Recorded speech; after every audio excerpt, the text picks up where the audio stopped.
la conductance. Ce matin, c'est cours d'électronique pour ces élèves en première année d'école d'ingénieur près de Paris. Ici, seuls 15% des effectifs sont des filles. La formation, spécialisée en aéronautique, peine à attirer des jeunes femmes. Pourtant, elles s'en sortent souvent mieux que les garçons. À la source de courant. Mon père a toujours communiqué avec moi des passions d'homme en quelque sorte. Et du coup, j'ai tout de suite baigné un peu dans ces domaines-là, alors que mes amis, elles n'ont pas forcément leurs parents ou leur père qui leur parlent des voitures, des avions, du foot, des trucs comme ça. Et du coup, elles ne pensent pas forcément à... elles n'imaginent même pas travailler dans un domaine comme ça. Autocensure, manque d'informations sur le métier d'ingénieur, les barrières sont encore nombreuses. Mais le secteur courtise les jeunes filles assidûment. Aujourd'hui, les entreprises cherchent des femmes ingénieurs.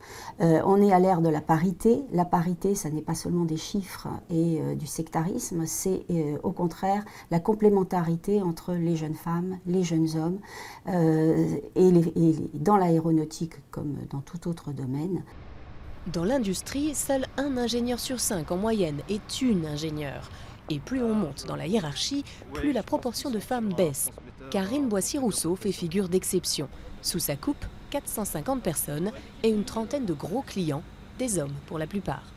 J'ai remarqué qu'effectivement, il était assez difficile parfois pour certains de mes interlocuteurs de me positionner. Et donc j'ai dû apprendre à dire que j'étais en fait la directrice de mon activité.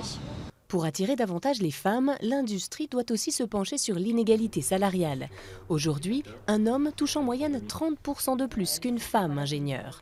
Malgré tout, des places sont à prendre. D'ici 2 ans, les conseils d'administration des grandes entreprises cotées en bourse devront compter 40% de femmes dans leur rang.